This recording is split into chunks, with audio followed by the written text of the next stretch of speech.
लखनऊ के इस सभागार में भारतीय किसान यूनियन मावता जी के माननीय श्री ऋषिपाल मावता जी के इस अध्यक्षता में ये सभा हो रही है। मैं सबसे पहले आपको आग्रह करूंगा कि फतेह बुलाएंगे। वाहिगुरु जी का खालसा। आवाज नहीं आई, जरा अच्छे ढंग से, जरा जोर से आवाज जाएगा, पूरे प्रदेश को सुने। वाहिगुरु जी का खालसा।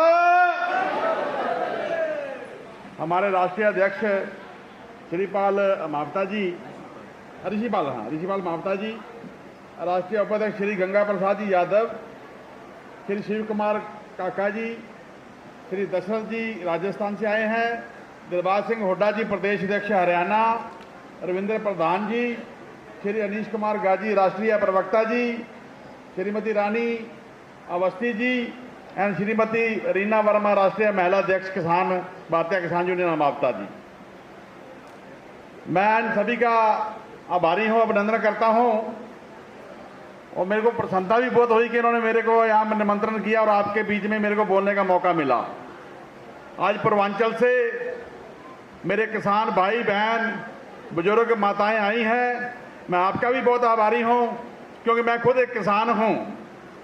व्यापार भी करते हैं लेकिन हम किसानी करते हैं इस देश का निर्माण करने के लिए। आपके बुजुर्गों ने, हमारे बुजुर्गों ने कई सौ साल से हल चलाकर कसी चला के इस देश का निर्माण किया, लेकिन आज ये फिरका परस्त कम्युनल सरकारें जो किसानी को दबाने का काम कर रही हैं, मैं उसके विरोध में आपके बीच में आया हूं, उसके विरोध में हमेशा खड़ा रहूंगा। किसानों को ये जुमला सरकारों ने पिछले बार सर्दी में, गर्मी में, धूप में, बारिश में बैठे बॉर्डरों पर झूठा वादा करके उनको उठाने का काम किया था और ये सरकारें समझ रही हैं कि संघर्ष खत्म हो गया है। आज माननीय श्री ऋषिपाल जी मावता जी की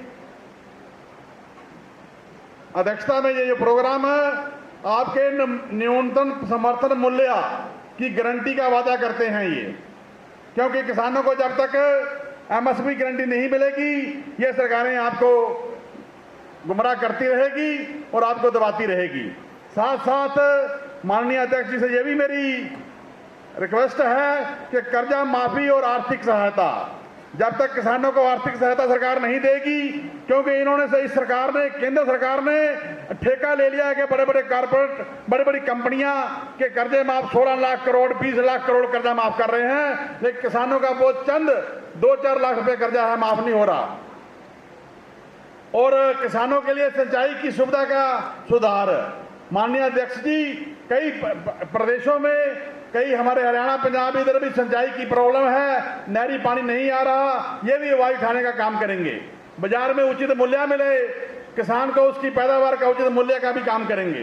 किसान चाहते हैं कि सरकार कृषि लागत में कमी करे, जैसे कि खाद, बीज और कीटनाशक की कीमतें कम करे, क्योंकि सरकार ये समझ रही है कि इस देश में उन्होंने दलितों को दबाने का काम कर रही है, अति पिछड़ा और पिछड़ा समुदाय को पिछड़ा और ये अपने अल्पसंख्यक को दबाने का काम कर रही है, क्योंकि इन्होंने ये सोच लिया है कि 15% लोग इस देश पे कब्जा करेंगे और राज करेंगे, क्योंकि ये सरकार पूंजीवादियों की सरकारें हैं, दोनों प्रदेश में भी और सेंटर में भी, क्योंकि ये डबल इंजन की सरकार कृषि की जो तकनीक चाहिए, जो टेक्निकल सुविधा चाहिए, उनको नहीं दे पा रहे। क्योंकि विदेशों में मैं जाता हूं, विदेशों में आज की जो कृषि है वो बड़ी तकनीकी ढंग से हो रही है, क्योंकि उससे खर्चा भी कम आता है और लेबर भी कम लगती है। ऐसे ही कई समाज के जो किसानों के सामाजिक मुद्दे हैं, जिसमें शिक्षा है और स्वास्थ्य, किसानों को इस सरकारों से ये भी मांग है हमारी कि इनको स्वास्थ्य का बीमा दिया जाए, इनके हेल्थ इंश्योरेंस की गारंटी दी जाए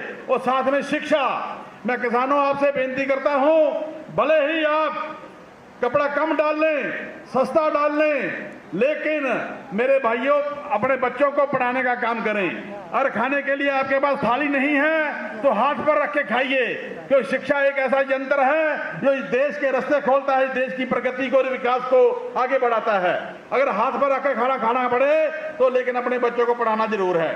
सामाजिक सुरक्षा, हम लोग के साथ भेदभाव से काम किया जा रहा है, किसानों को पीछे धकेला जा रहा है। इसलिए मैं चाहूंगा कि मेरे भाइयों और ऋषिपाल जी सर, आप इन लोगों की सामाजिक व्यवस्था का भी मुद्दा उठाएं। याद रखिए, सबसे बड़ा अपराध अन्याय सहना है और गलत के साथ समझौता करना है। आपके साथ ये सरकारें न्याय कर रही हैं और आपके जिम्मेदारों को पूरे हिंदुस्तान में ने हरियाणा, पंजाब, यूपी के किसानों को क्यों कुचल रहे हैं? क्योंकि ये जानते हैं कि इनके पास ताकत है, ये यूनिटी है, एकता है इनके पास, इसलिए ये आपको दबाने का काम कर रहे हैं।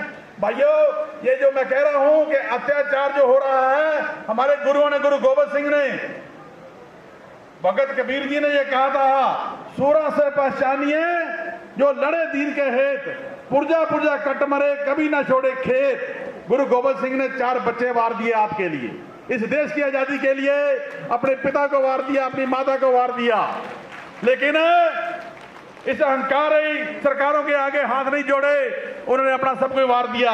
पुरजा पुरजा कट मरे कभी ना छोड़े खेत। ये किसान ही है जो धूप में, बारिश में, ठंड में अपने मेहनत करते हैं, मजदूरी करते हैं और देश के लिए जीते हैं।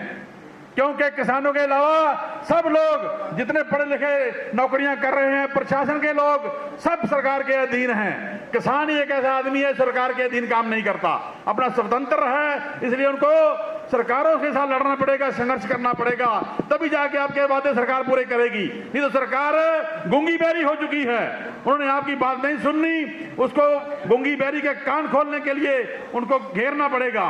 अगर तुमने खुद पर शासन करना है, सीख लिया है, तो तुम सारी दुनिया पर शासन करने का दावा कर सकते हो। इसलिए आपको ये सीखना पड़ेगा, संघर्ष करना पड़ेगा और समाज को आगे बढ़ाना पड़ेगा।